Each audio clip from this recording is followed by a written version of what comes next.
Craig, should I go 3, 2, 1? Welcome. We're good.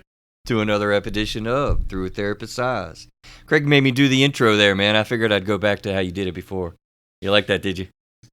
It's good. That's I pretty liked good. it. Yeah. We invite you to see the world through the lens of a real mental health and substance abuse therapist.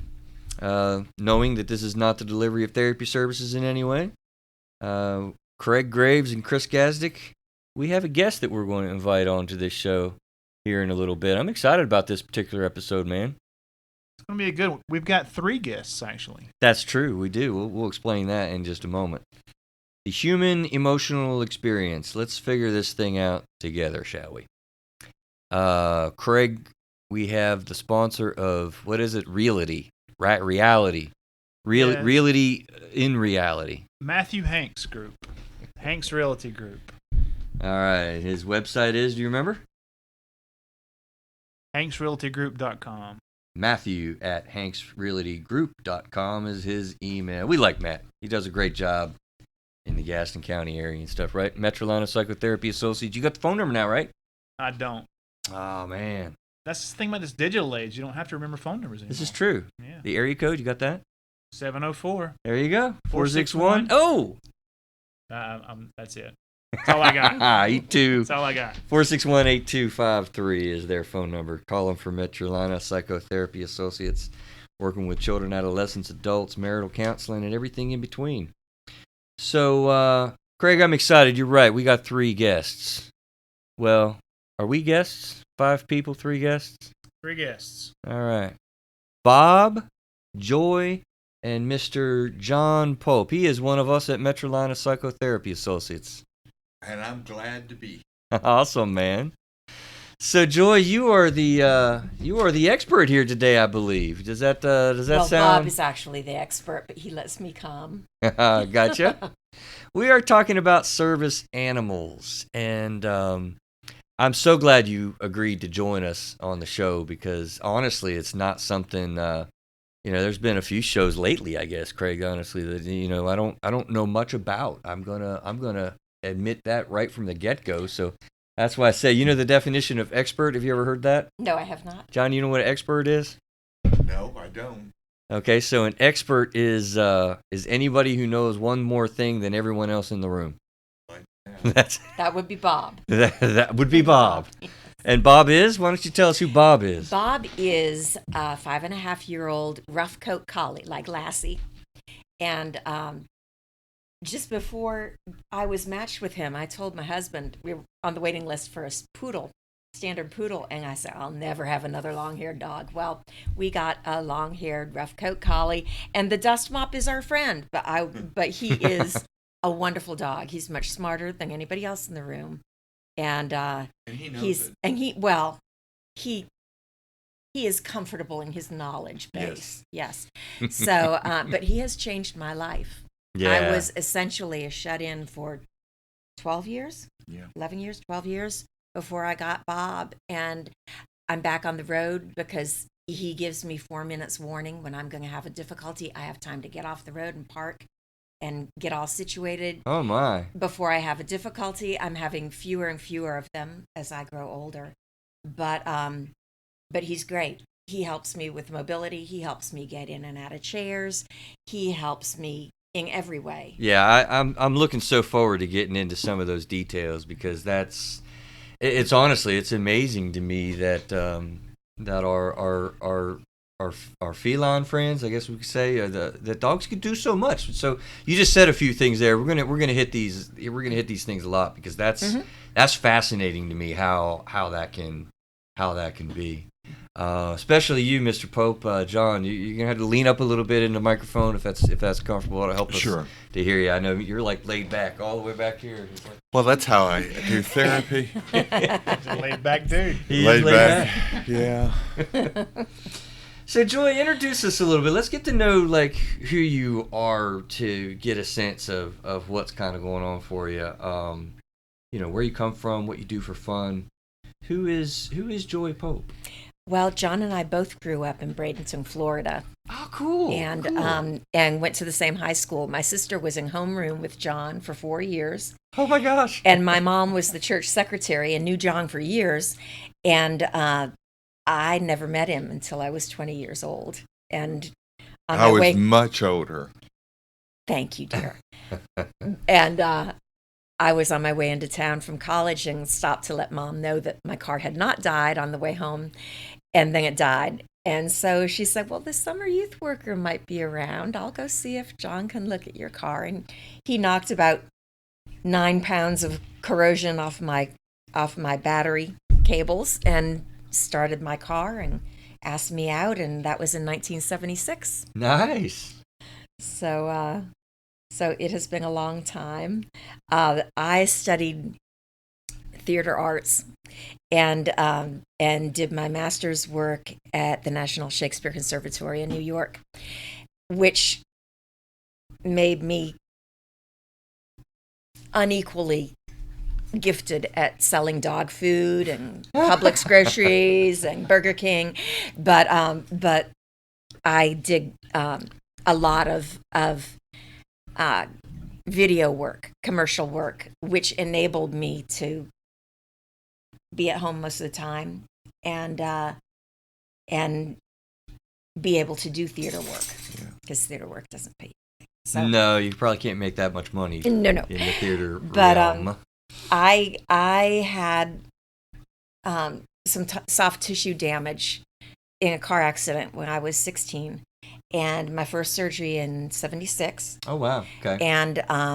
And got 12 years out of surgery, and I was running around in high heels 40 hours a week, and I was running up and down stairs and traveling, and my work was very physically demanding, and I got 12 years out of that first fusion. You were, she was a presenter for the Far East Network when I was a Navy chaplain, and the family was stationed at Subic Bay in the Philippines, and you had a lot of TV time. Basically, you were Yes. all over Southeast Asia, but also in terms of being broadcast, and the broadcasts were in hotels in like Manila, for example, and you actually had some suitors, didn't you? Yes, but my husband chased them off. Oh yeah, right. They wanted to marry her. I could see 'cause she this was- man tearing them up. Yep. So she was in some. And you also did a number of commercials as well. Yes. So you're like a broadcast expert over here, huh? It has been a long time, Chris, but I had my moment in the sun. Well, you know what I think about with Bradenton, Florida is, hey, the Pittsburgh Pirates. Oh, I tell you yes. Yes. I spent my growing up years That's going awesome.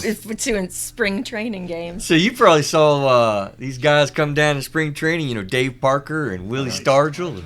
I Yeah. met Stargell. You met Stargell? I sure did. Awesome. How'd that go? Oh, he was big. Yeah. He was wonderful. Nice. Very nice. How did you meet him? Oh, it was at spring training, Mhm. and so they were signing autographs, and he signed an autograph for me. There was also Joe DiMaggio that was actually working as a coach during that time, and I got on the field, and DiMaggio said, "Get off the field, kid," and so I was told to. And he wouldn't sign it until I got off the field. So, Oh, no. so yeah. That's cool. Yeah, Bradenton, Florida, you guys probably being from down in that area see our weather and climate and stuff right here. Craig, it's been, what's the weather been like around here lately? It's been pretty warm lately here in Charlotte area. Yeah? Yeah. Heat index of what? I don't know. Dude, it's been like Tell me, but it's been hot. I'm not 101, 102, man. It's been Oh, out my of goodness. control. With humidity through yes. the roof. Yes. Yes. You guys probably think this is cold. Oh yeah. Well, when we were in the Philippines, it was hotter. much hotter. Yes. And then when we lived in South Texas, it was even hotter. Mm-hmm. So this isn't so bad. Oh, my gosh. This South doesn't- Texas is hotter? Oh, yes. Oh yeah, And it's- Corpus Christi. Yes. Yeah. What is this all about the dry heat kind of thing over there, you know? No, well, No? see, they got all the wet heat from the Gulf, and Well, yeah. so it'd be over 100 degrees and just tremendous humidity. Oh, my goodness. I guess I was thinking more like New Mexico and No, stuff like that, and they talk about Yeah. that. What who is this John guy anyway, Joy? How would you help us understand who he is? What do you think about that? John is John. John has his master's degree from Columbia Theological Seminary, and he has his doctorate degree from University Texas A&M. Texas A&M, pardon me, in Corpus Christi, and but that is very little of what John is. John and I were in the pastorate for over 30 years before he went back to teaching, and he is one of the kindest people you will ever meet. He is very good at loving people, and I think that's what makes him such a great therapist. He is very good at loving people, and I'm just really proud of him. And even with me, I got sick in '88. Okay. And he stuck by me. And I've gone to pain clinics for the last 25 years and been the only married person there. Oh, because wow. spouses can't deal with it, so they bail, or they love their spouses and they can't see them in pain and not be able to help, so they bail. So John has not only stuck with me, but celebrated with me in our marriage. And we have 3 great kids and a couple of in-laws, son-in-laws, and all 3 of our kids are good people, and they found good people. Our oldest daughter got her PhD at the University of Wales in creative writing, and she's a very successful poet in Great Britain. But she's right now with her husband teaching English at a university in northwestern China. And they're expecting their first baby. It was a small city. Yes. They said it was a small town, and found out it's like 3 million people there. Yes, small town. Not small. It's the closest city to the south of Tibet, I guess. Wow. Is how to find it on the map, but they're loving it. And when Bethany was 2, and we went to the Philippines, and I was 6 months pregnant, and both mothers were just aghast that I would get on a plane and go and deliver at Jungle General, and I did. Deliver at Jungle. What did you say? The Naval Air Station Hospital at Subic Bay was referred to as Jungle Point, General. Yeah. QB Point. That's where the baboons would chase you. Yes. Oh dear. Yeah, they'd chase Really? you away from your car, and Yeah. if you parked too close to the dumpsters, they would beat up on your car with big sticks. So Wow. Yeah. it was where we It lived. was fun. It was exotic. Yeah. Those aren't considered service animals, are they? No. Okay, no, just to make sure. No, with great irregularity. But 2 of our children were born in the Philippines, so we can't complain to our daughter about being in China, 14,000 miles away from us when she gives birth. So She loves an adventure. When yes, is she she- does. when She is is she just due? like us. She's due about the beginning of the year. This is your first grandchild? Mm-hmm. Wow. Yes. Congratulations. Finally. Congratulations. Thank you. I must say I feel super honored. I was able to witness, John, the exact moment you found out, right? Yeah. Yeah, that was neat. Yeah. That was super neat. Did he I do ain't his gonna happy lie. dance? I'm gonna leave that for him to describe. Yeah. It was a neat moment, though. I was super really, glad for really neat. that. So I don't know. Go ahead. You I'm got just going to ask, were you a career Navy person or just... No, I was in for 6 years. Oh, okay. So He was on a career track position, but the you got next sick. I got sick and we couldn't deploy. I couldn't deploy. I was going to be on an oiler, and then that's when the Gulf War started. And so technically, I'm a Gulf War veteran, but Okay. He was at the Naval Air Station Hospital for a month or 2 there, but then During the we war. left. Yeah, I then was we left. actually at the Naval Hospital for 3 years. Mhm. You know, Mhm. and before we left, and I was getting my orders, Mhm. and that was during the Gulf War. Yeah. And so Tankers go out for 10 months at a time, Holy. and I cow. couldn't lift a gallon of milk Wow. out of the geez, that's refrigerator. that's right. She was really So- very disabled at that point. We had 3 small children. Mm-hmm. We had Bethany, and then John Daniel, or Day, as we call him, and then also Kate. we adopted Katie from the Philippines when we were in the Philippines. And so there was no way. I just needed to stay. So we went back to the pastorate. So they let us out. Cool. And I think I said this, John, when we were interviewing. But yeah, formally, thank you for your service. Anytime. I think that's something that needs to be pointed out, and super appreciative of all of that. Thank you very much. Appreciate it. Greg, you looked. You had a thought there? No, I was asking about the Navy. Yeah.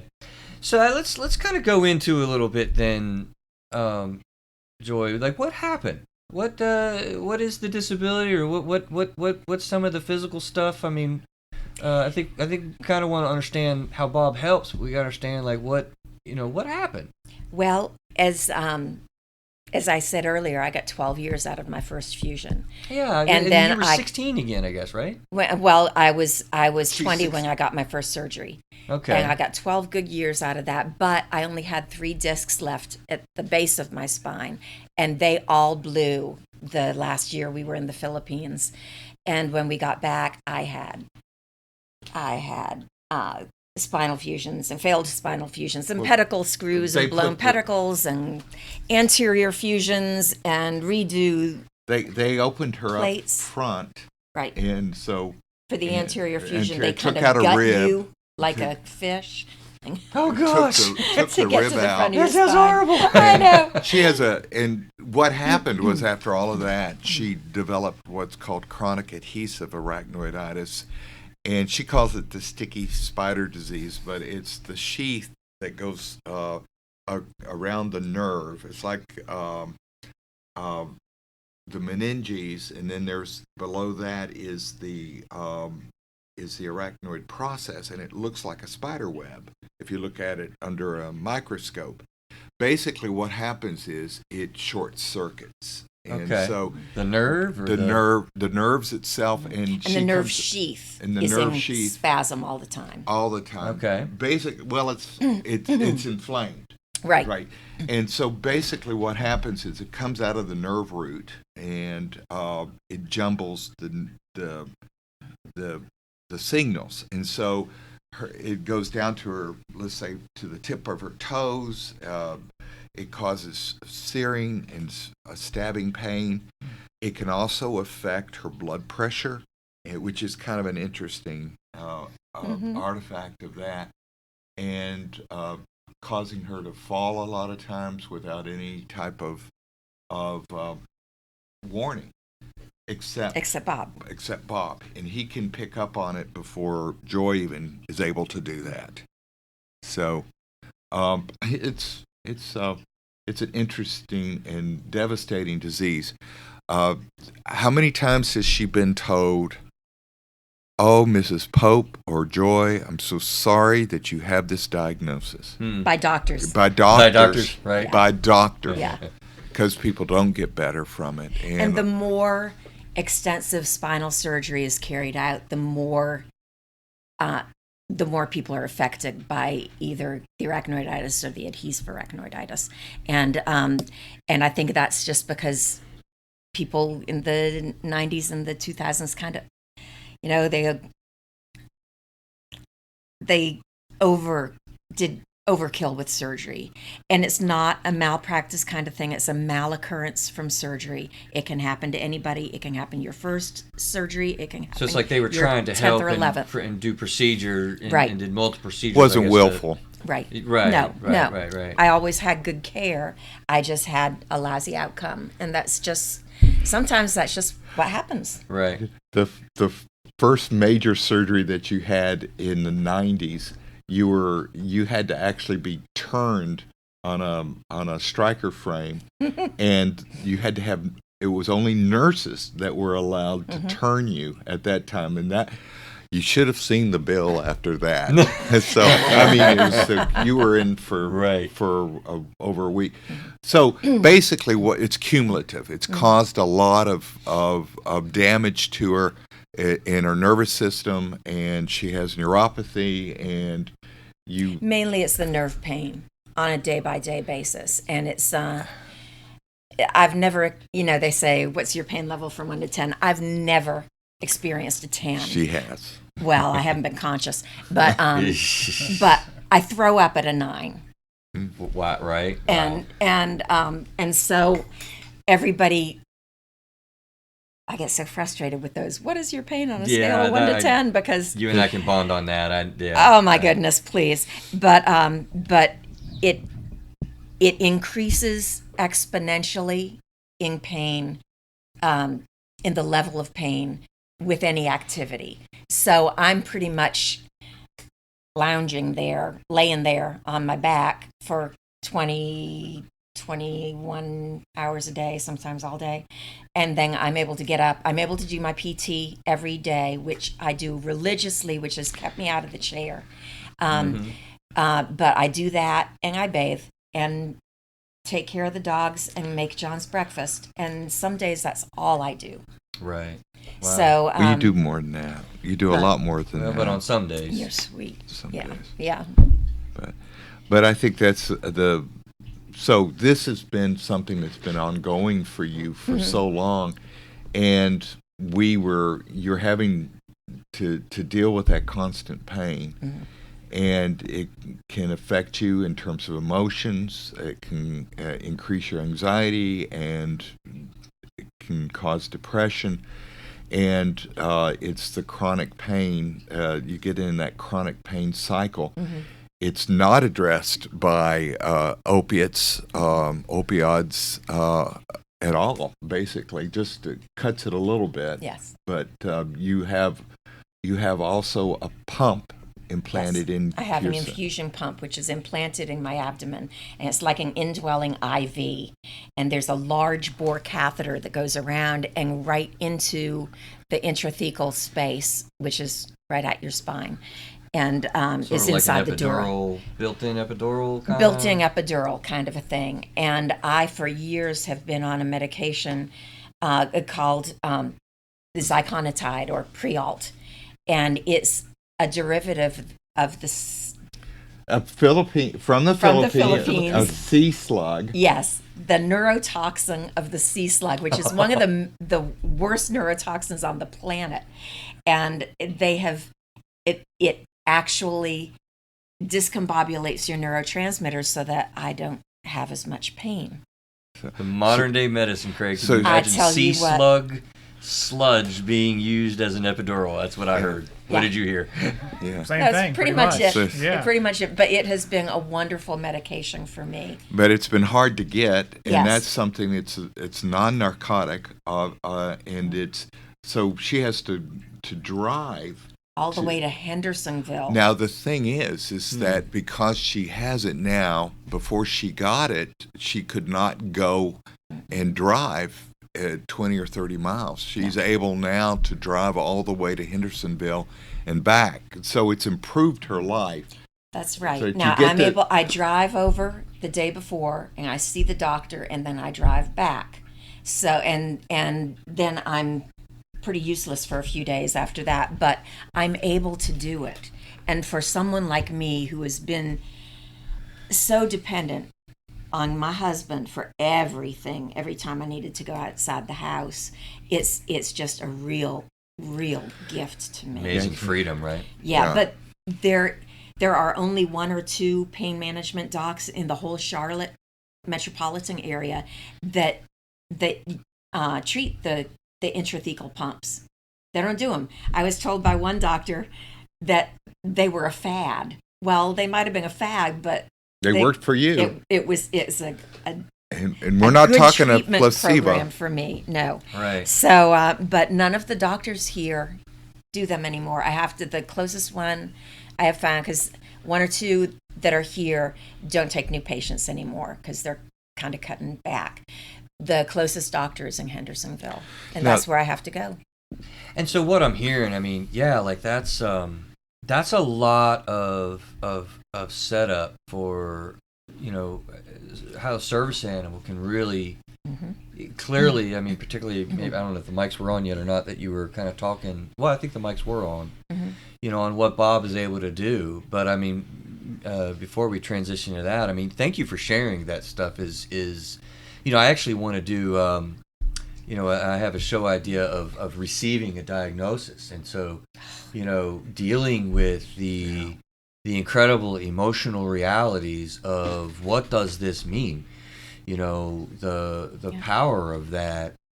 I'm thinking of a person that I know that just got a difficult diagnosis, and and he's just kind of like, well, it just can wreck your worldview. Oh yeah.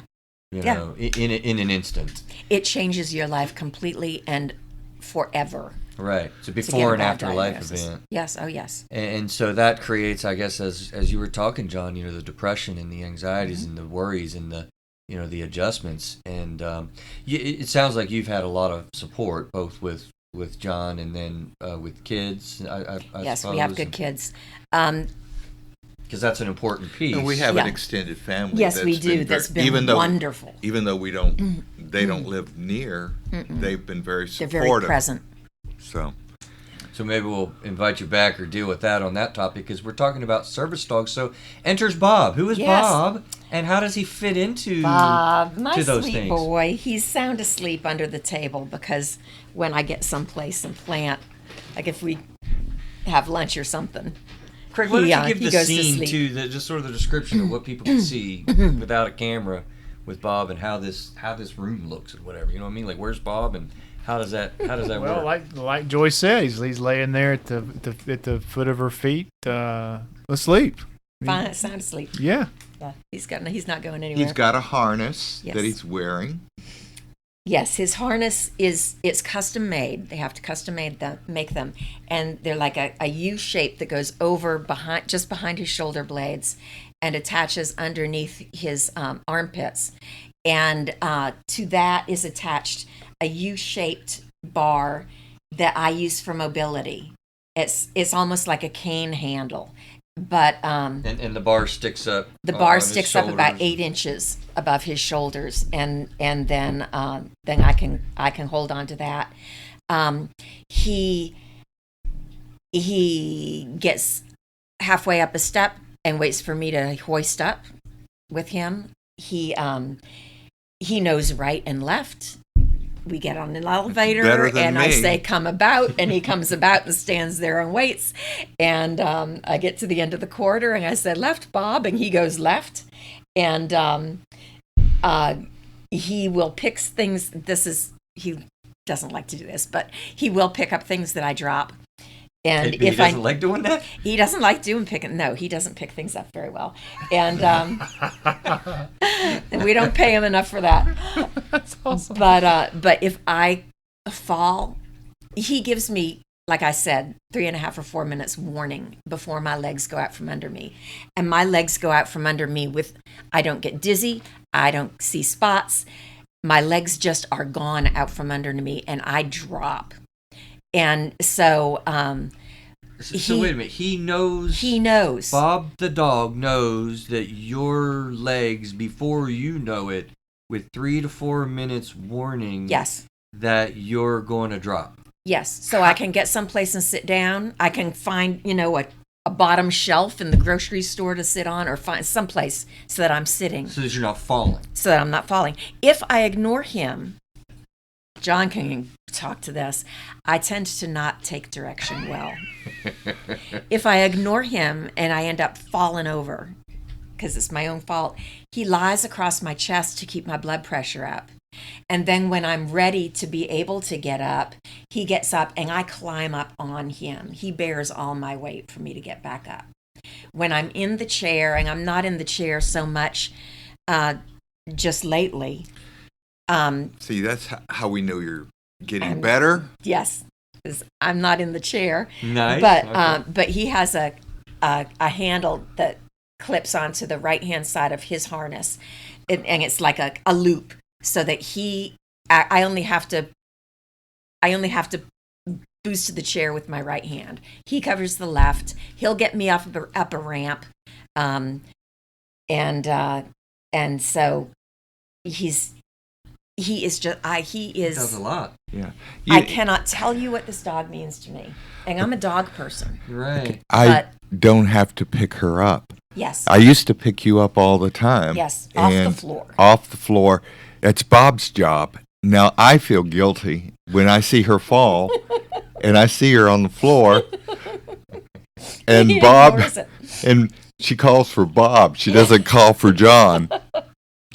And Bob will get there, and he's very stolid, and he will help her and gets rigid and helps her up. The last time I was in the hospital, I was the nurse was with me, and I was at the sink brushing my teeth, and I fell over.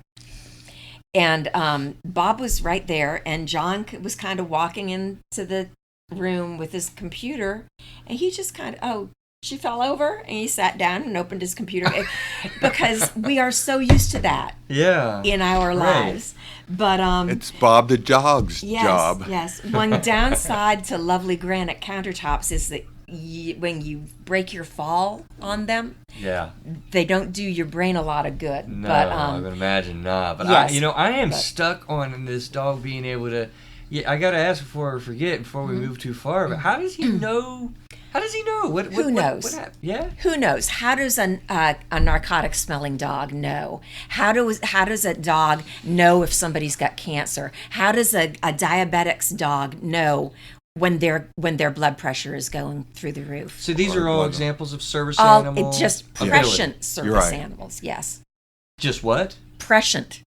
They what know. They know things. They can sense things before we can sense them. So it's not anything supernatural. It's just basically what the dog has that ability to do. Now, is that trained, or you use the word prescient? Is that? Well, yeah, and they just seem to know. No, and I don't know trained. if it's they're trained, but they find dogs who have that ability. And to be a service dog, you have to jump through a lot 30 of hoops. Behavioral hoops before you even get considered. And after that come the medical and the behavioral and the emotional hoops that they have to jump out of. Because a lot of people say, well, I've got this great, wonderful dog, and we had a wonderful lab. And let's get him trained as my service dog. Well, Winston washed out the first round of medical tests. You said that to me when we were talking on the phone, and I want to talk a little bit about training and that type of thing here in just a little bit. Let's go back to some of what all dogs do. Do you know much about like PTSD and John, the veteran dogs and other service animals, just all the different things that service animals Winston can do? 2.0. Because I'm amazed at what you just described that Bob can do specifically with you in your situation. Are other service dogs like that, or other service animals? I want to be sure to say too, right? Yeah, okay. Other service animals, but mainly in terms of like service dogs is what we're most aware of. With the PTSD, for example, the dogs can pick up on the veteran's anxiety, or the sense that, or can tell and sense when the veteran's blood pressure goes up or becomes hypervigilant. And this is even before the veteran is aware of that necessarily. And so the dog is able to provide that comfort that the veteran needs.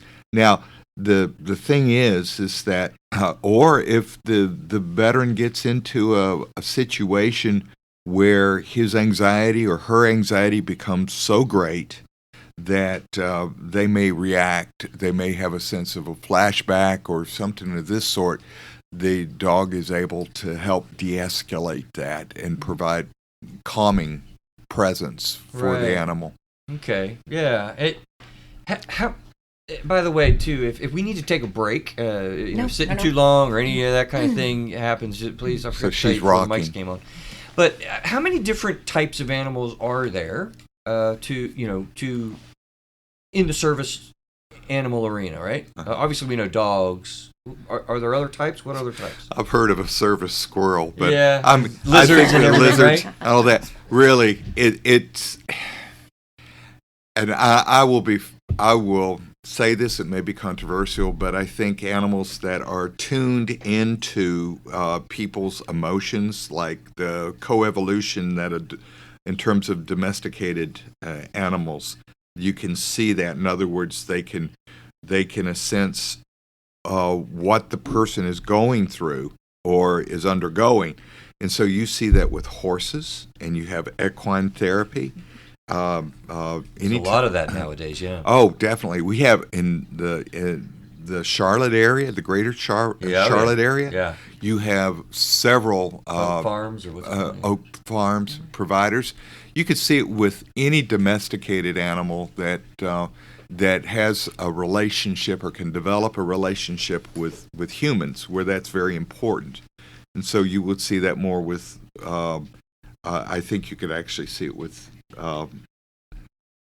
pigs, actually, but more would be People have pet pigs. Absolutely, pigs, yeah. very much, because they're very responsive and they read humans, and I think that's what's important. And there is nothing more important to the animal itself, I think, than to please and to be aware of and alert to the human companion. And so you will see it with those. And so the animals that don't respond, let's say in terms of like lizards, and that maybe not so much. I mean, they may provide emotionally to the person that is receiving that care, but they can't provide it as well. So yeah, I think that there's a little bit of controversial kind of stuff. And by the way, Craig and I love being controversial, right, Craig? Yeah. We love getting into it. The ADA, American Disabilities Act, and So that 1991, right? That's when I graduated high school. Yeah. Oh, please. I did. I know. That was awful. a special day. Yes, it was. But no, the Department of Justice and the Civil Rights Division, the ADA, and these types of organizations have kind of tried to define service animal and put categories for that in there. But I don't know. Like that's why I was really excited to talk to just you, Joy, and John, because I think that you have a real life experience of what all of this is like. And I don't think that a lot of it, what you just talked about, John, is really traditionally included in service animal definition. Is that a Right. true statement? Right. Exactly. And that's and not I think cool. I think the thing is, and I'm going to get people mad, is that not all animals really are appropriate to be service animals, and to be, for example, mobility dogs or guide dogs. The training takes a long time to do it legitimately, and costs thousands of dollars. It can be upwards to $20,000 to even $30,000 to train an animal. Oh, to do that this. actually sounds low. Bob started his training at 12 weeks instead of 16 weeks. At 12 weeks, they started his training and his testing for behavioral and emotional and junk like that. And he didn't come home until he was 2. Yeah. Wow, So- right. Guide and dogs. then, because, I'm sorry, go ahead. I'm sorry, but guide dogs for Yes. the sight impaired, Yes. those are $50,000-$60,000. Oh, yes. That's what Easily. I was Easily. hearing more of. Yeah. Because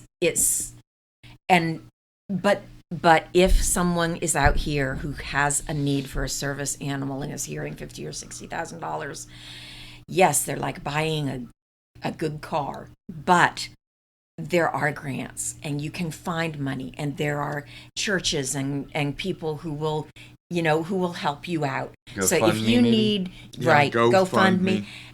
If you need a service animal, you should have a service animal. And people think, it's 3 years on the waiting list. And yes, but 3 years is going to go by anyway, and you're still going to be sitting there.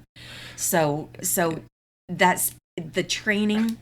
Because So let's cover that, Joy, real quick, right? Right. So then we'll go to training, right? So if somebody decides, wow, this is cool, like I really could benefit from that. What do they do? Where do they go? Who do they talk to? What's the steps that they might take? The easiest steps are to go online and look for service dog / your diagnosis. And there are organizations. And you said you get listened to in New South Wales. Well, they're all over Wales. They're all over Australia and Great Britain, and they're everywhere, and not only in the United States. They being what? Organizations that train service animals. Okay. And then find your diagnosis, and then start the dialogue with a training facility, and they will know more about you than an FBI background check will know about you. And they're merciless. How are they merciless? What are you talking about? When we got Bob, I remember the trainer, it just had to do basically a background check on us to make sure that we would be a good fit. Right. And so she interviewed us for how long before we could even see Bob? Oh. Was it an hour and a half? An hour and a half. And then on top of that, the training with Bob itself went on how long with her? Well, I couldn't participate in the classic program where you go for 3 weeks and you get trained, because it's an 8 or 10 hour day. I'm not out of bed that long during the day. And so the training facility found a trainer in my state. We lived in Tennessee. We lived in Louisiana at that point, and she came to me 3 days a week for several hours, for as long as I was able to be up, and trained me on how to facilitate with Bob. And she did that for at least 5 months, probably 6. Yeah, and I'm currently being trained to do a PTSD dog. John has a new standard poodle that is in training. I've met this animal. Winston Yes. 2.0. Yes, Yeah. because we already had a Winston, so he is Winston 2.0. So, and Now you're doing the training, or Yes. you're having him trained, or how does that work? I'm being trained. Yes. He's being trained, but I'm also trained. So that's the thing is that I'm being taught how to be the person that would be working to facilitate. So when we work with clients, I'll be able to work with the client appropriately, and we'll bring, if you can give me permission, Yes. to bring Winston to work and work with my vets. Okay, so what I hear you saying is you're kind of doing double. You're currently doing double training with Winston. Right. Winston's being trained to be a service dog for Right. PTSD specific with vets, and you're being trained to facilitate that in session. Exactly. Yes, but when Winston came to John, he had already started his training.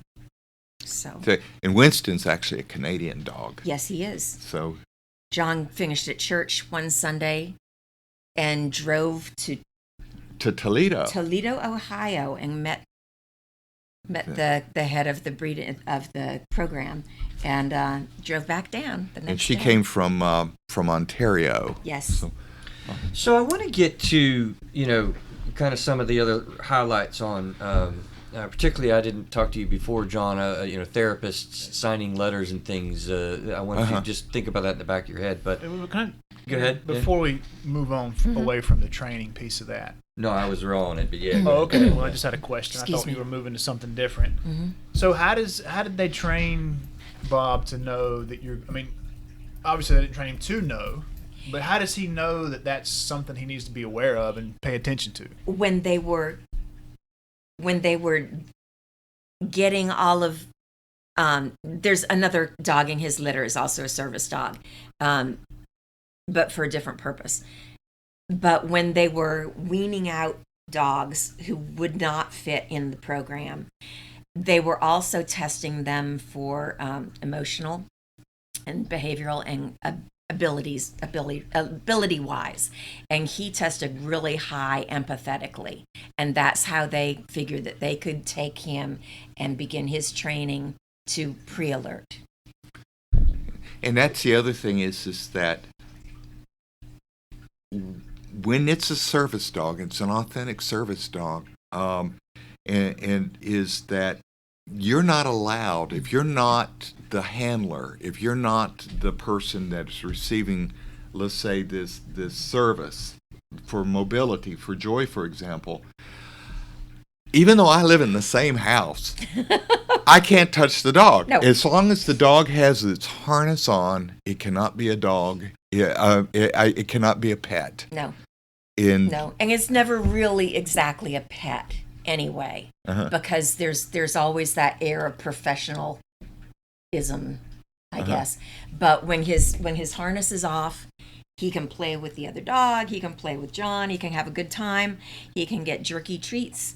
But when the harness goes on, he's at work. So, key. and that's tough for John kids doesn't go near him because when- they want to Wanna be pet with. him. They Oh, want yeah. to pet Sure him. they do. Oh yeah. And we actually had with Winston today. I was at Lowell's training this afternoon and early this afternoon, and a lady said, "Well, I have a poodle," and my trainer was very specific about how to approach and said, "Now you want to do it this way," and of course she did it. The lady wanted to do it a certain way, and she was very firm in saying, "No, you cannot do it this way," and so we had to move on. We weren't trying to be rude or anything, but we were working. Yeah, I understand. Yeah, I wanted to pet Bob when I saw him, but Oh yeah. I knew oh, yeah. not. I knew well, not and to. he would much rather socialize with you than work with me. So, Right. which is, I guess, makes him normal. But that's what I say to kids. You know, I say he'd rather play with you than work, but he has to work now, and so he can't play at all. And I feel terrible every time I have to do it. I have to do it every time I walk out Oh, I'm the sure door. you do. Yeah, And probably more but- than once, right? Right, but Yeah. you would be amazed at how many school-age kids know that's a working dog. That's a service dog. Don't touch him. Really? Yeah. Really, kids? Oh yeah. So So they're teaching about it at In the school. elementary schools, yes, and which is wonderful because, you know, they kind of instruct the other kids around. But I guess going back to my question is, how did he know that you falling was potentially a problem that he needed to be aware of to alert you to? Take that.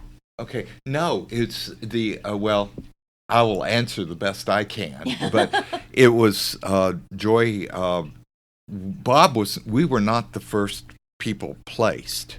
Actually, the first person Bob was placed with was somebody that had MS, and many of the symptoms of MS and arachnoiditis are very similar, and so there was that sense that he had been already primed for Okay. it. When he But- got home. But Now this is, Okay, and go one ahead. of the things is, one of the first times you got him, and we brought him to church, this was up in Bastrop Church, is that Joy she starts talking and all of this. Bob, she has a nice smile as you said that. Bob took her arm, the forearm, and pulled her to the pew to sit down. Wow. Yeah. And got right in front of me. Wow. Yeah. Oh Yeah. yeah. And Yeah, so- I was going to sit down. So they have a sense of that something's going to happen, and so that's been reinforced. That behavior has been reinforced. So during their early training, they're taught to recognize this. And so when you said prescient, there was probably it was that they could see micro movements that you might have or something, or that even, no offense, you might emit maybe even an odor as your muscles are starting to Yeah.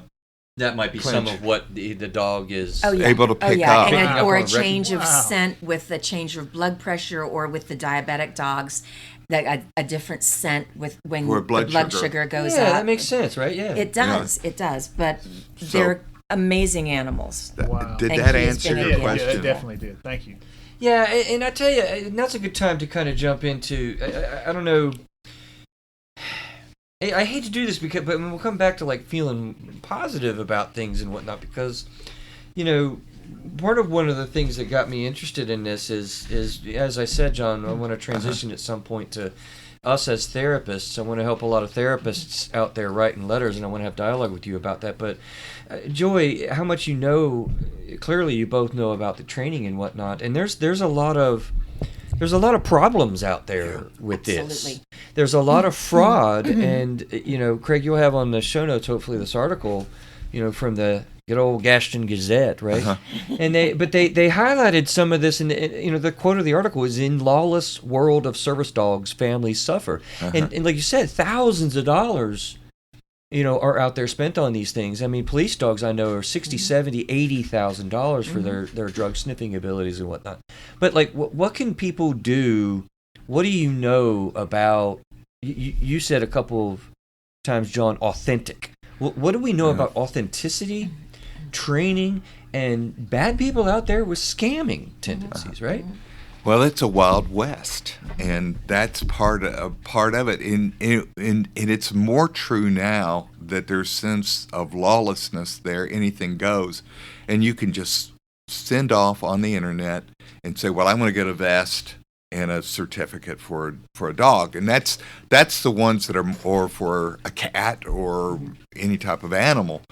The thing is that that is actually detrimental for people that have authentic service animals, because it starts to get a little crowded on airplanes, for example. Right. And because you have so many that people that say, "Well, I it's an emotional support," and that's true. There are people that have true anxiety and deep anxiety or depression that need this, but there's also a lot of people that just want to take their animal for free. And so that's an issue. Another issue is that the scammers take people that are gullible. They don't have the $20, $30, $40, $50,000 or have access to that to get an authentic animal, and they say, "Well, we'll train your animal for $5,000," and what you end up with is an animal that, one, probably has some health issues, maybe came from a puppy mill, may have also had behavioral issues, and for those that don't know, puppy mill are sort of inbred dogs and troublesome breeding, right? Right, exactly. Wholesale breeding. So their behavior is very subpar, and so their training is nil. And you may actually have people that will say that they're qualified to provide these services, and they honestly think they do, but they're not. There are tests that, but you have to contact reputable breeders, or in terms of, let's say, some national programs like, let's say, National Alliance of Mental Illness. They may be able to connect you to somebody for clients or patients that have depression or anxiety, may be able to help and connect you with the right people. Yeah, that's what I'm wondering, John. Who's the authority on this, so to speak, really? I mean, is there, Joy, you're shaking your head no. Like, you said something, though, because the person I'm working with now, yes, she said you could get tested yes. to be... you can get certified. Their programs are certified. And that's what I'm in the starting. Programs certify specific trainers, and then those trainers can work one-on-one if you can't get to a program. Like that was my situation. But I can pop a training certificate out, with Word and document that's now, right? where you have to do your diligence, Chris, because you've got to take care of yourself. You don't want a dog that's going to get fatigued and irritable with you if you need them all day. But yeah, there are some real horror stories out there, and this article kind of highlighted some of them, and it concerned me greatly, because as fond as I was of service animals and the realities of what that does for our veterans and stuff, I'm loving the service animal, Joy, talking to you more even about Bob. But honestly, it makes me even the madder with people that, anyone listening out there around the world, literally, like, don't do that. Stop that, because you're harming people that can be really helped. And I guess I'm wondering, Joy, if you have a sense, guys, of how many times people really get took versus how many times they're getting reputable help with service animals. Do you have any sense about that? My sense is that there's more... there's a lot of shenanigans going on. I think there's a lot of scams going on right now, and that the reputable people are few and far between. And I think there's not enough. And I think there has to be some sort of standard or even certification, formal certification or licensing that would take place. Now, not everybody would agree with me, but I think in a sense is that you can't just, like being a therapist, for example, with social workers or LPCs, I'm a professional counselor or a psychologist. You have to have a lot of training. You have to have you go through credentialing process, and there has to be something that's better than what we have now, because again, it's wide open. So if somebody is looking, what kind of questions references or whatever, do they need to ask the service dog provider? They need to look up their qualifications. They need to look up their standing with the American Kennel Club, for example, and they have to just do due diligence and find out about these guys and find out about who else has gotten an animal from them and what was their situation. And when they give you 2 or 3 references, ask for 5 or 6 and call everyone. Definitely call everyone, because 1 or 2 of them can be good friends of the family, but call every reference you can get your hands on. So what I'm kind of hearing is there is no real authority. There's a bit of a luck of the draw, and you really want to have some self-advocation in the process of looking and being matched with a dog. Does that sound like a good summary? It's my understanding that as far as licensure goes for programming, it's a real murky area of the ADA, and that just didn't, that got to the bottom of the pile or something. I don't know what happened, but it's a murky area of the ADA, how you become licensed and stuff like that. So really what you have to do is work with reputable, certified, because you can get certified. It's hard, but you can get certified programs and trainers, and do your due diligence. Because I'll tell you, the point that I'm going to make that occurs to me as we're talking that I think is a really important factor here. Joy, one of the advantages you had is a lot of support, it sounds like, very clearly. Mm-hmm. I'm putting 2 and 2 and 2 together, and I'm coming up with 6, and I mean, I'm thinking about, our vets that are struggling. Mm-hmm. They're having anxiety attacks and PTSD and alcoholism. I'm thinking of people with multiple sclerosis and dealing with the depression of a major diagnosis. And you see where I'm going here, right? Exactly. Like there's a lot going on for these people. And you're not at your best to go out looking for a service dog. They are going to need assistance. They're going to need loved ones' care and support to help them with this, I would imagine. That's right? Because they're very vulnerable, right? And not only emotionally vulnerable, but maybe even cognitively vulnerable and susceptible to people that might deceive.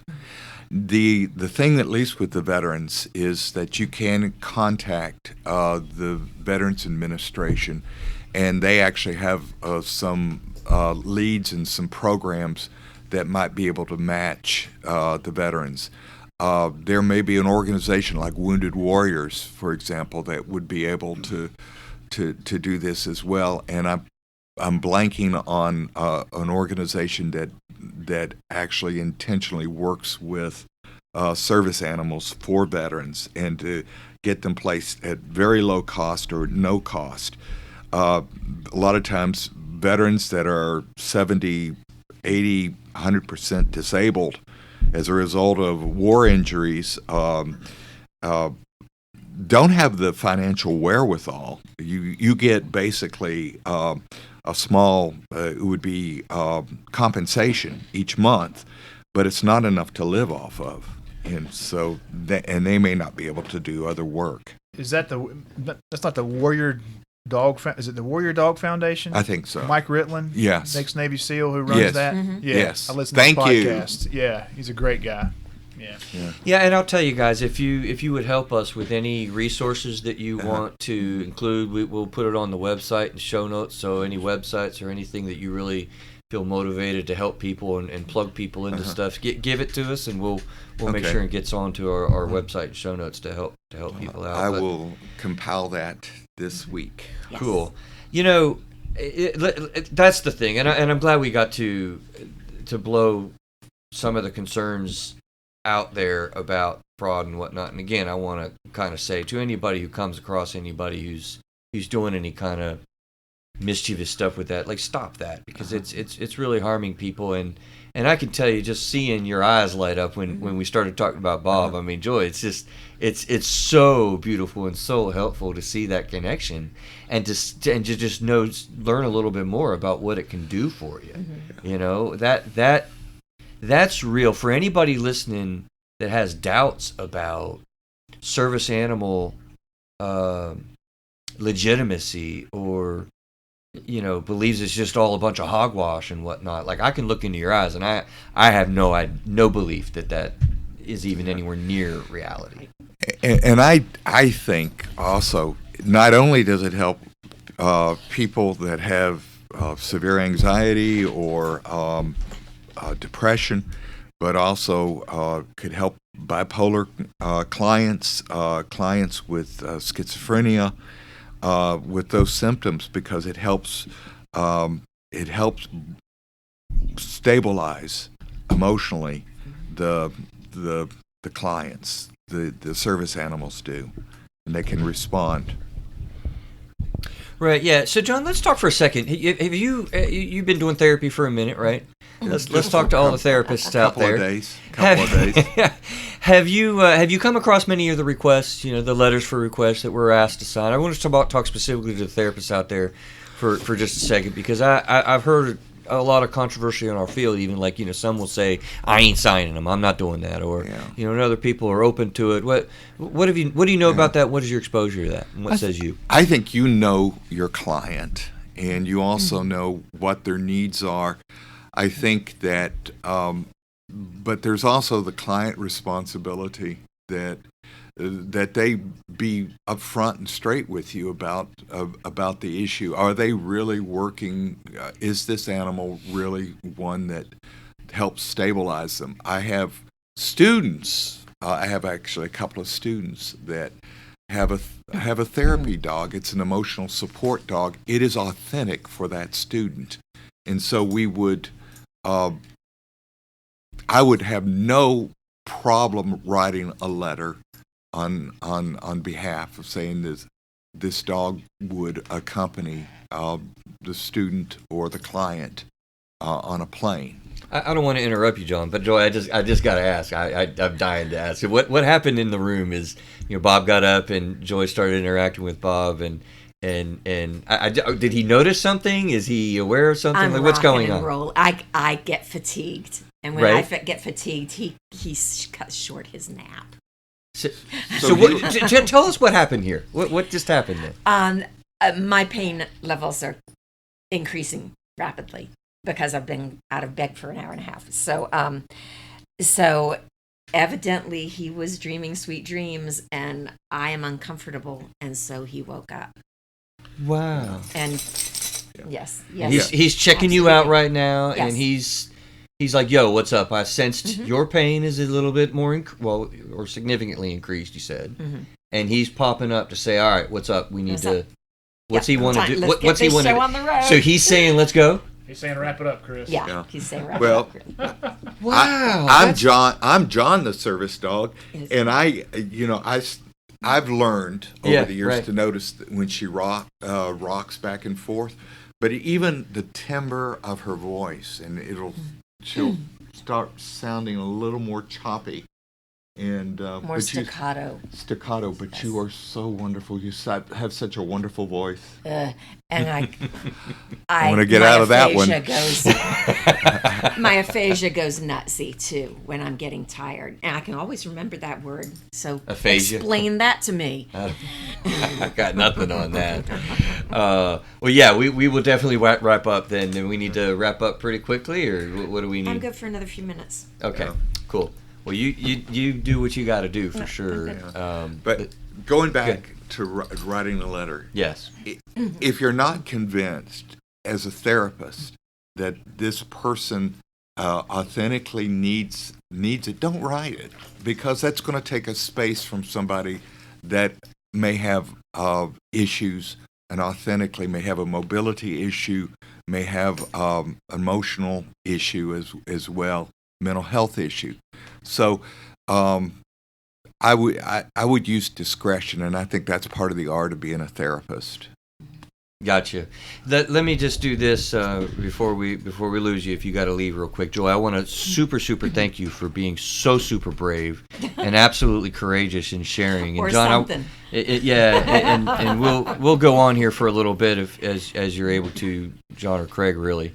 But we started a little bit of a tradition, so here in a second, I want to give you a high five for I can do that. in the way that they can hear us, because guys, you got to understand, it is not easy to come on and talk about what you're personally experiencing and how things really work for you. And so what we've done, I think, is gotten a lot of word out about helping people that are really struggling with this type of stuff, either with the fraud or with how to find dogs and how to get service animals, and man, the power of help that they can be to so many people that are struggling with physical or emotional pain, for sure. So I thank you so much for being so courageous to share.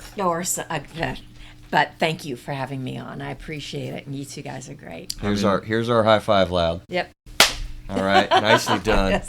You want to go tend with her and tend to her, or you can you hang out for? I can hang out hang here out. for a second. Yeah. Okay, because Bob's got the job done, right? Is this you were gonna? Oh, explain yes. later? That's Yeah. a training collar. Yeah.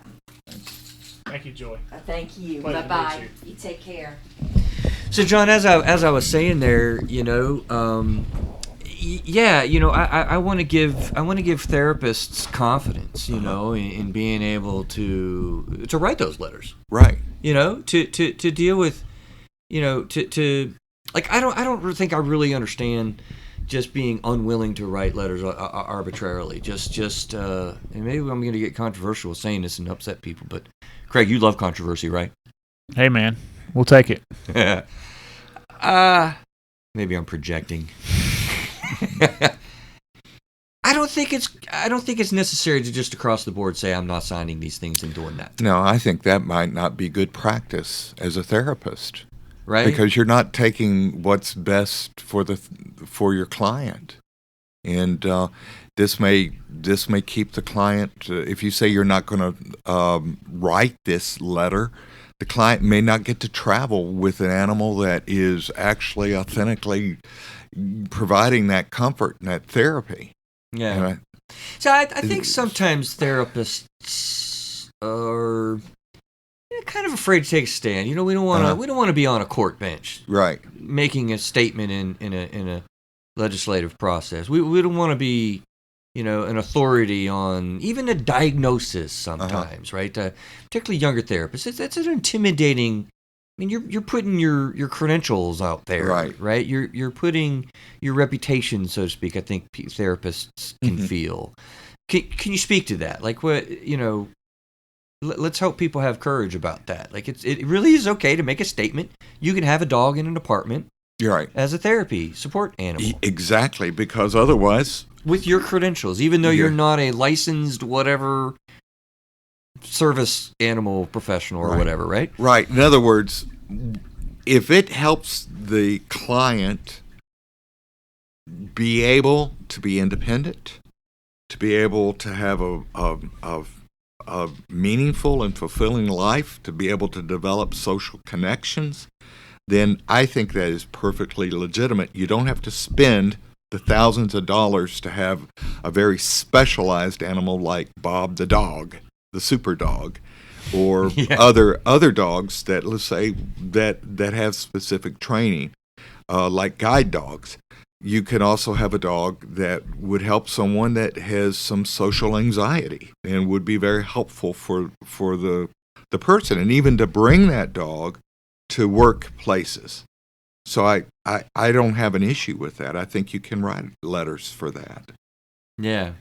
Yeah, I'm glad. I totally agree with you. I think I've seen some significant dialogue about that, and and I'm pretty sure that I've seen people that kind of across the board say that, and I don't agree with that. I think it's, you don't have to be a complete expert on service animals, to write a letter for someone to write a support letter for an apartment or an airplane or a workplace or whatever it might be, right? Exactly. Right. Yeah, I think professionals, LPCs, LCSWs, psychologists, all alike are kind of intimidated by that, really. And so hopefully, we've blown that up a little bit. I hope we have too. Yeah. Craig, what are you thinking, man? You look like you had a thought there. I'm just listening. I'm just fascinated. Yeah. It's been a great show. I'm glad you guys came on. Yeah. Did you notice what was going on when Bob woke up and did I all did that? notice he got up. Yeah, I thought something maybe. Yeah, because he alerted just like that. He knew what was going on, and he knew that Joy had enough. Yeah, I picked up on the fact that he got up and put his head basically in her lap, kind of see what was going on. And he was saying, Joy, you've had enough. Let's go. The very thing that Joy does, for example, is one reason why she has. Normally, people with the progression of her disease with chronic adhesive arachnoiditis or any type of arachnoiditis is that within 5 to 7 years, they're permanently confined to a wheelchair. And then that's when the health deteriorates and accelerates. Right. She has been, as a result of having Bob the dog, she's been given mobility and ability to stay out of that wheelchair. She has one. She has a very nice one. But I like to not have her use it very much if possible. Yeah. And so it's very important that she has that mobility. That's the other thing. And this is the thing with having a service animal about writing the letter. It's occurred to me. Okay. Employment is that I think it's very important that employers understand that therapy dogs do not have to have, again, the thousands of dollars of training.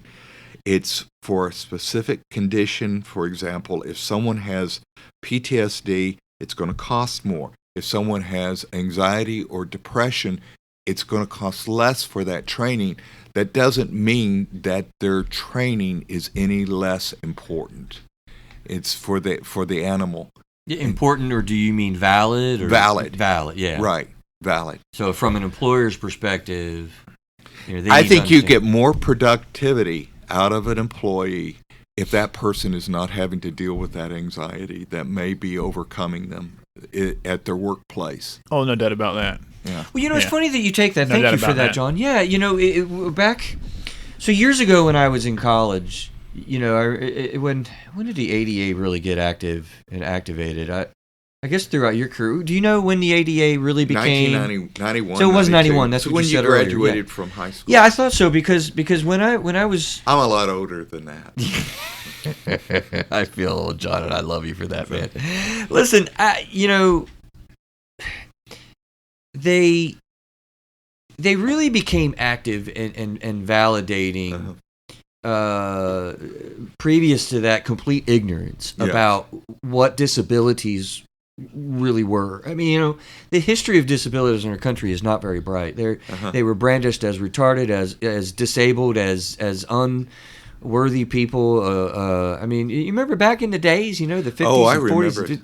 Well, I don't remember then. Well, I'm saying back before the ADA, there was no workplace. There was nothing. Help. Workplace. You were unemployed or unemployable, or you did it alone without, for example, even what would be allowed would perhaps be a guide dog. That might be. And that's a blind person. Blind person, right. For a blind person. But nothing for anybody else in terms of mobility. There was... for anxiety.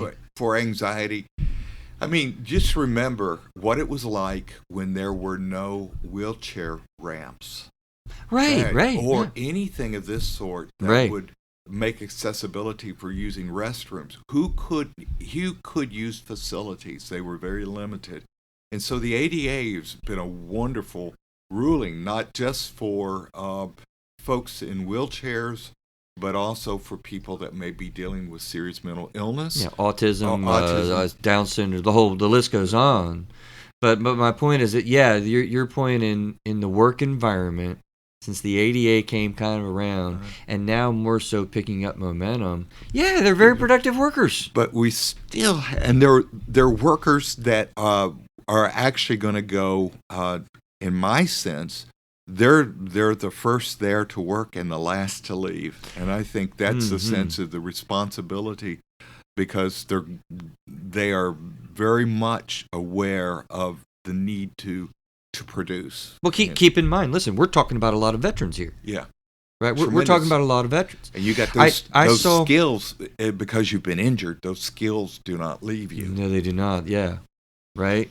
Marcus Luttrell, he's given talks across the nation Exactly. from Lone Survivor, and he walks right up there, and he's very productive in his talk. He presents himself very well, and he's got his service animal. Walks right up with him, and so yeah, wow, like we can improve awareness of this and get people back to work. Right.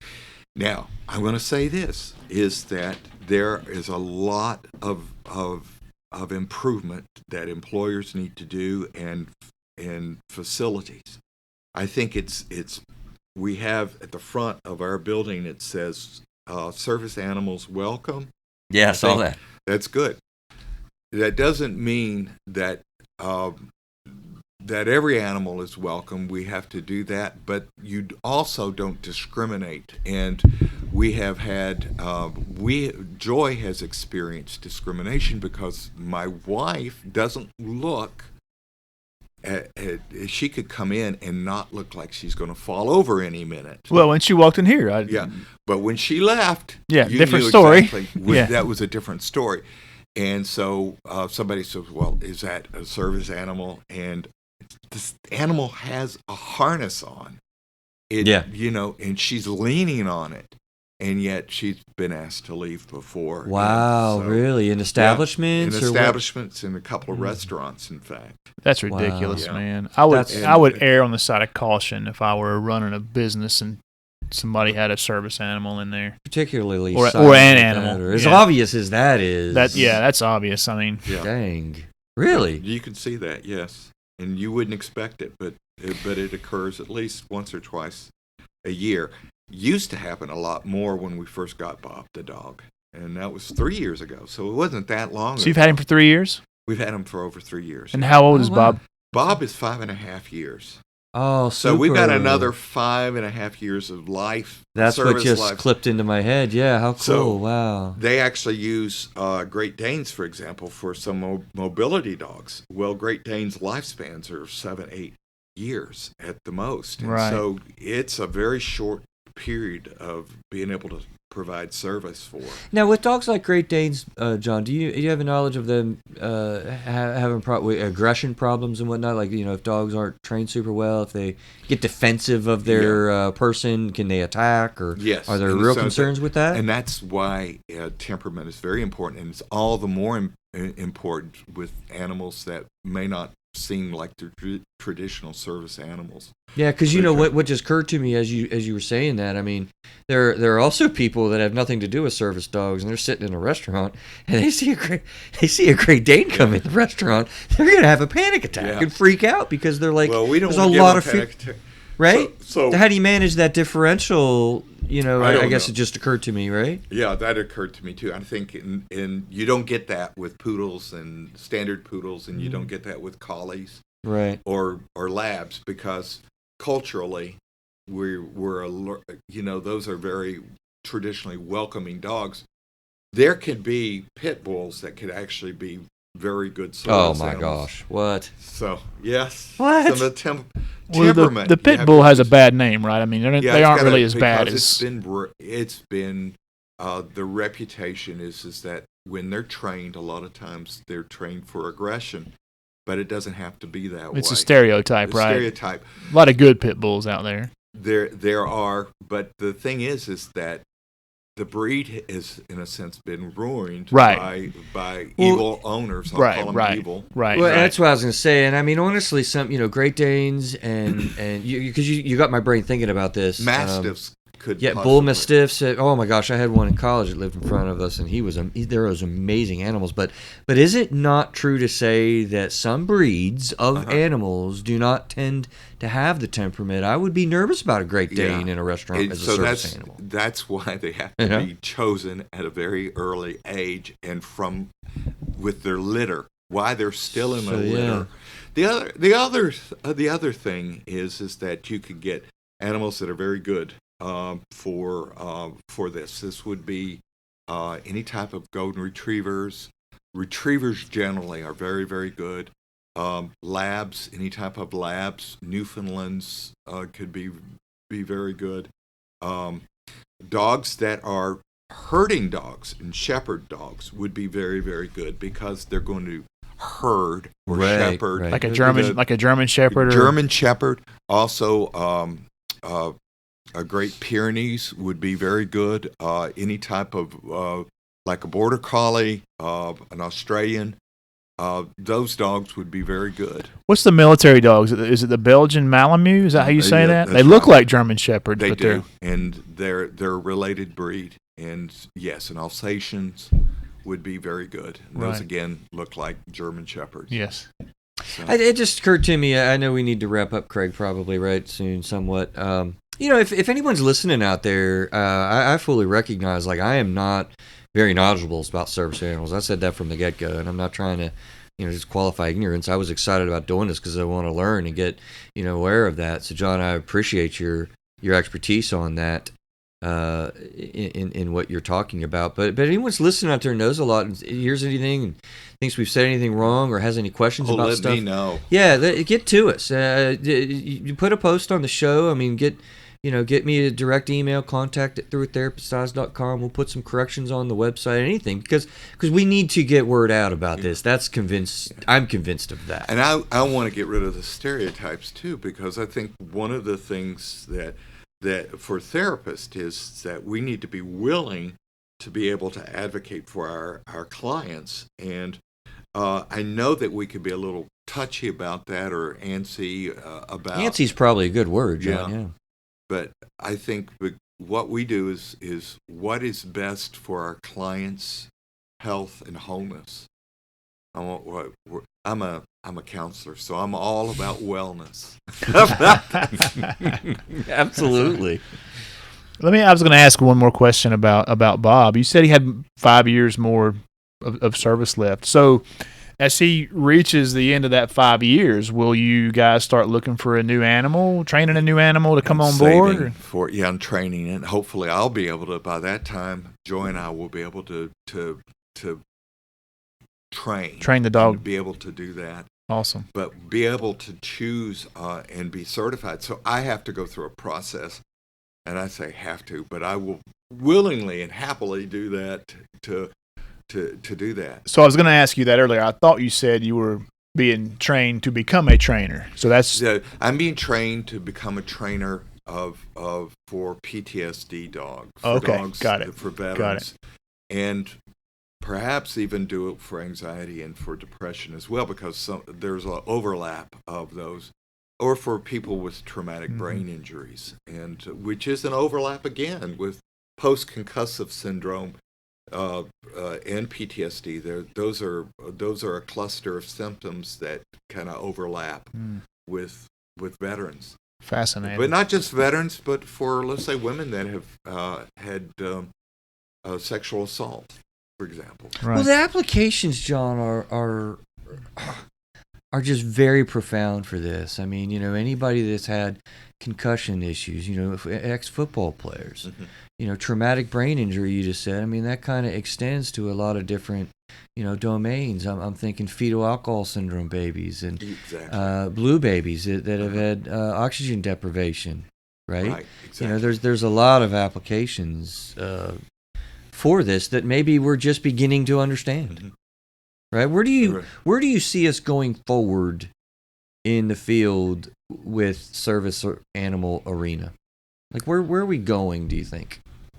And then, Craig, we need to wrap up, I guess. Do you have any? I don't have anywhere to be, Yeah. man.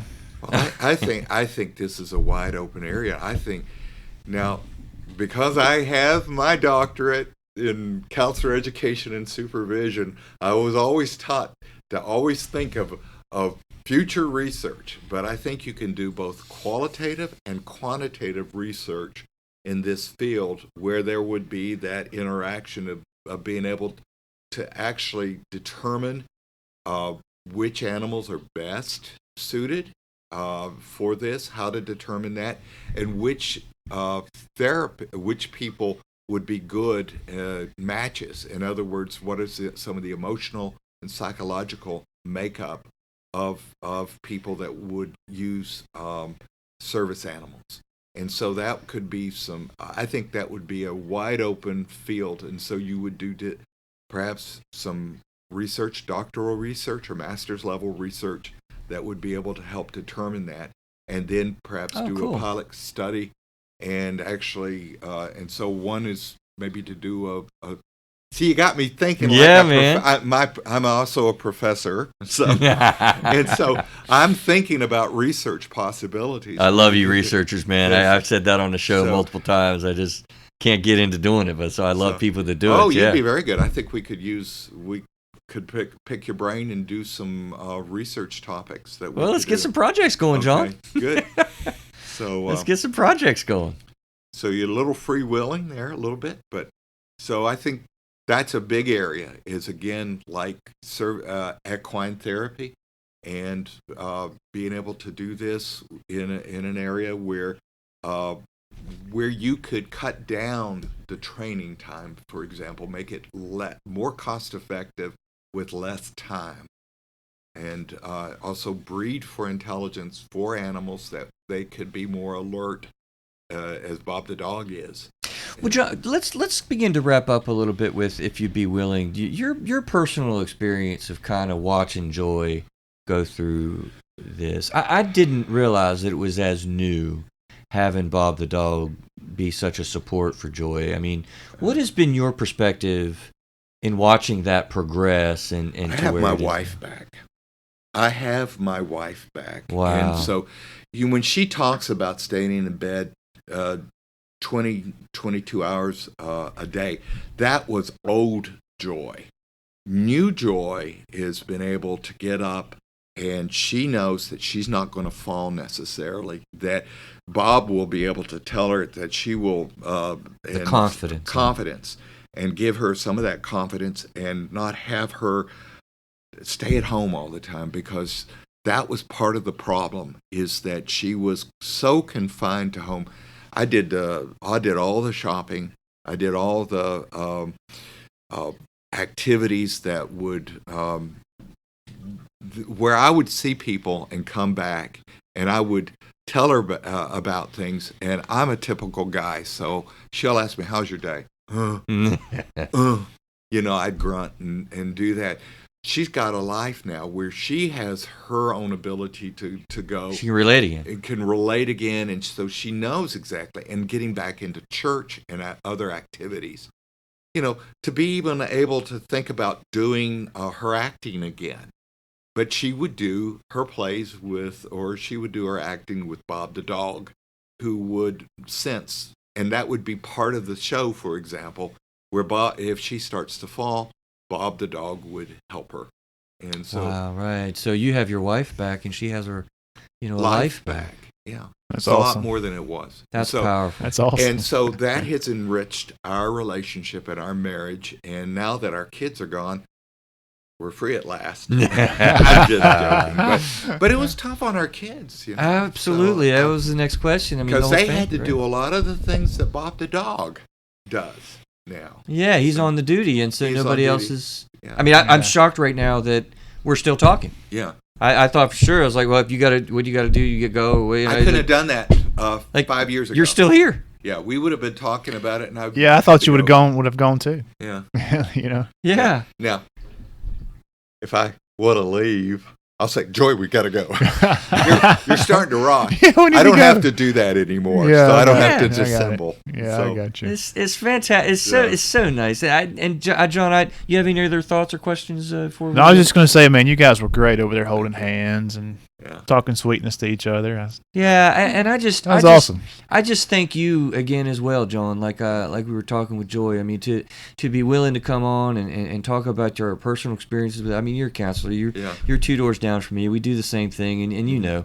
So to be courageously willing to do that today, I want to give you a high five here in a second as well, so that the audience can hear that, because that's a big deal, and I'm just so grateful when people are willing and able to do that. So I thank you for that. So if anybody wants to contact us, they feel free to do that, and we will do what. Tell us how to do that, John, if you don't mind. I'm going to give you my email address and at Metrolina, if that's okay. Absolutely. Okay. It's John-Nelson. It's capital J hyphen Nelson, Nelson, Pope, right next to the one word, at Metpsych, METPSYCH Okay. .com. That's right. Okay, got it. And We'll you put can it on always the- go to Yeah. contact it through a therapistized.com if you Yeah, miss some of that, contact and it through a I'll get therapist. right I'll over put it on the show. Yeah, we'll get it. I'll all put it on in. the show notes too. John, so you're people can- awesome. Thank you. Thank you, John. It's a good show, man. Yeah. When you talked about doing service dogs, I'm like, really? But this has been fascinating. I've learned a ton and I'm blown away. Yeah. Yeah, it's great. Thank you for that. Yeah, I know it's an issue that we deal with, Craig, in the therapy world. It's sort of in a peripheral manner. I mean, like I said, I think therapists are intimidated by that and don't need to be. I've been willing to sign those letters and help people with that, and I think it's true to say, John, I think I've said no too, by the way. Yeah. Like, I need to meet you. I can't just meet you once and be done. I mean, I want to have some efficacy and some responsibility with that. But yeah, it's something that we've dealt with, Craig, with the ADA and disabilities and, in the field. But I don't know much about it. Fascinating, yeah. Yeah.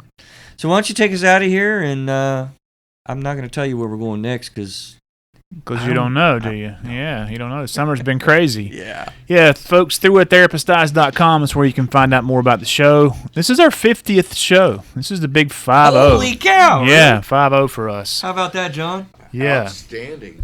Yeah, so I we feel got... like it's special. Yeah, that's cool. We have a golden anniversary. That's right. That's exactly right. Yeah, so we've got entries on the website for every show. You can stream right from the website, or you can find us on just about any podcast platform. We've got links to our Facebook and Instagram out there on the website. You can sign up for our email list. Leave us a 5-star review and subscribe if you haven't done so already. Leaving us a 5-star will help us show up in search results when people are searching for topics like ours.